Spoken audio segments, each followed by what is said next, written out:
Hello, in this video we will learn about the insulin-like growth factor 1 pathway and pathophysiology of breast cancer. So how it can be correlate with the breast cancer. So BCRA1, the breast cancer or a1 gene negatively regulation. This negatively regulation causes breast cancer. So that is why if the normally regulation will lead to inhibit the cancer. So how the BCRA1 gene can lead to negatively regulation will lead to cause cancer, we will understand. So first of all, we will understand about the physiology of the mammary gland.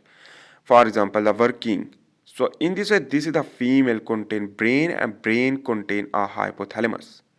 Below the hypothalamus, the pituitary gland is present. Pituitary gland adenohypophysis of the pituitary gland will stimulate through gonadotropin releasing hormone from the hypothalamus to stimulate the adenohypophysis to release the luteinizing hormone and follicle stimulating hormone. Luteinizing hormone and follicle stimulating hormone will target to the ovary, and it will target to the ovary to mature the primary follicle into the secondary follicle as well as the ovulation through luteinizing hormone.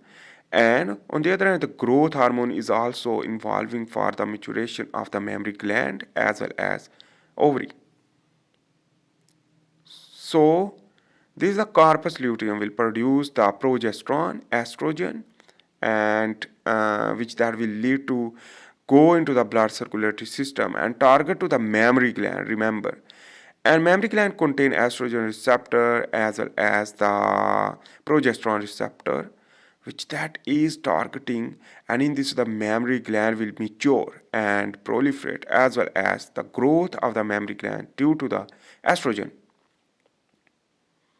When estrogen go into the blood circulatory system, here is the liver contain a IGF-1 receptor, and it is the growth hormone will bind will produce the IGF-1 autocrinally bind when insulin will decrease during the fasting time.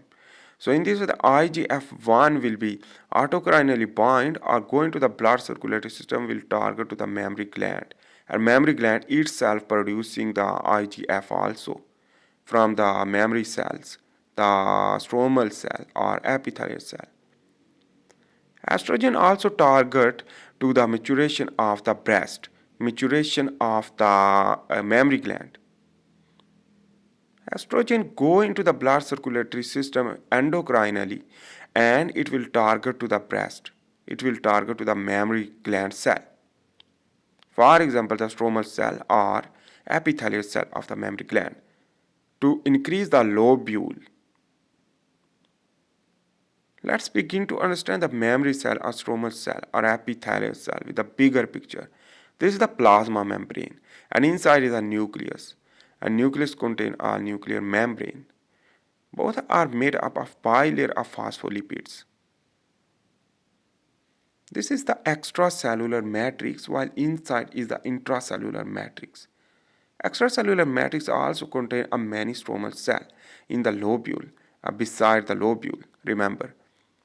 And the myoid-like cell are also present for the contraction of the lobule for ejection of milk. This is the nucleus. Nucleus contain a genetic material, remember.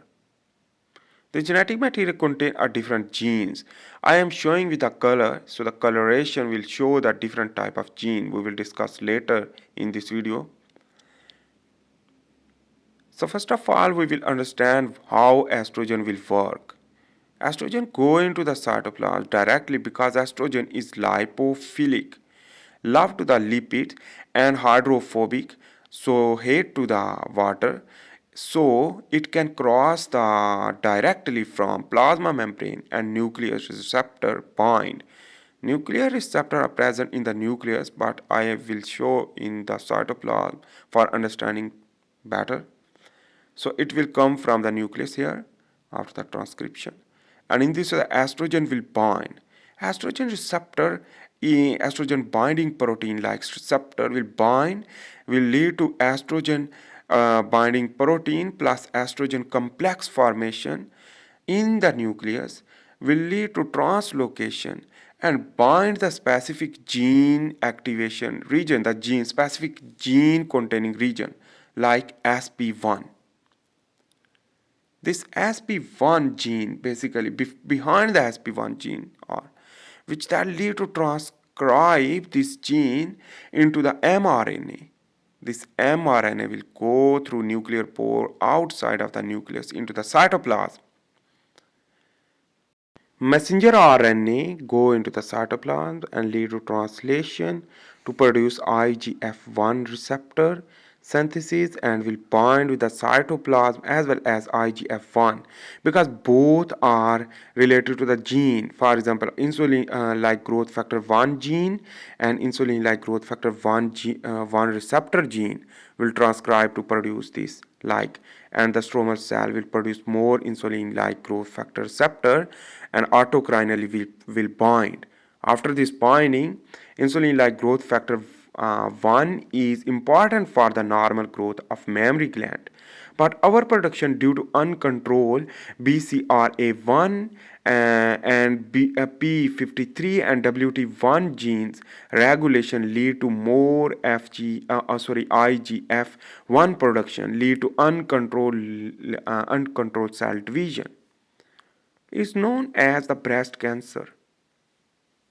So let's begin to understand how the IGF1 as well as IGF2 involving, but the mostly IGF1 involving will lead to cause inhibition of the breast cancer A1 gene, the BRCA1 gene, as well as P53 and WT1 gene inhibition will lead to.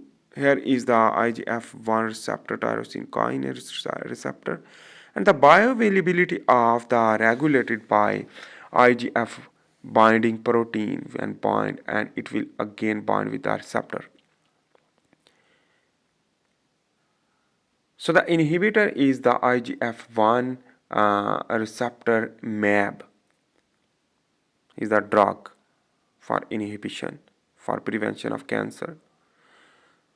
So the IGF-1 will, when bind, will lead to intracellular domain will phosphorylase, will lead to cascade of phosphorylation events like SHC protein activation and growth retinoblastoma 2 protein and son of 7 less activation will lead to RAS, RAF and mitogen activated protein kinase.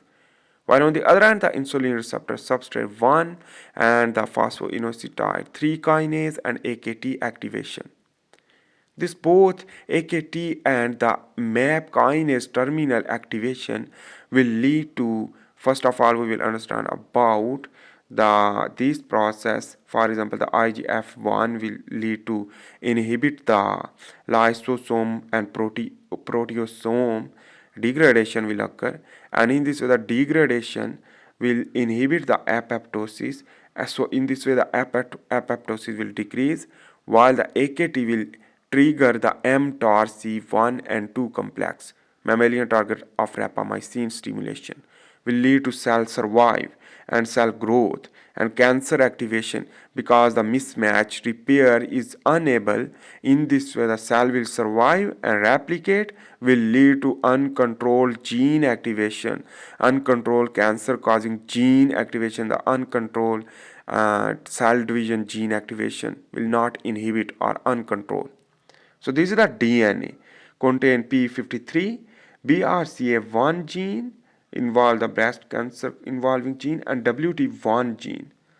This is all gene is the anti-proliferative genes which that inhibit the SP1. In this way, when SP1 inhibition will lead to inhibit the IGF1 production and the IGF1 receptor production.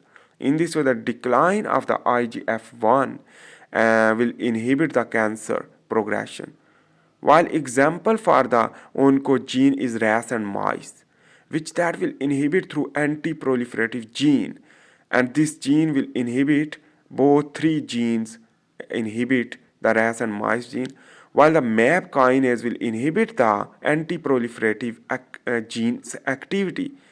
After inhibition will not inhibit the RAS and MAIS gene, and our production of the RAS and MAIS gene due to the stimulation and not inhibition will lead to cell division, and CDK and cyclin increase, and the mitogen factor will increase, will lead to more cell division and rapid cell division and uncontrolled, like disrupt the cell cycle. So it can inhibit through insulin like growth factor 1 receptor inhibitor drug. While the experimental verification on mice is insulin like growth factor 1 on their mammary cells isolation in the laboratory, the mammary cell in vitro growth had shown that growth will be show. It means the IGF-1 increase will lead to increase the cell division, and thus rapid cell division of the mammary gland will lead to cause the breast cancer. So that is why the inhibition of the P53 and BRCA1 and WT1 inhibition through MAP kinase, as well as the cell survival through AKT pathway to mTOR and mTOR increase lead to cell survive, while the lysosome and proteasome degradation will lead to cell survive and growth lead to cause cancer. Thanks for watching.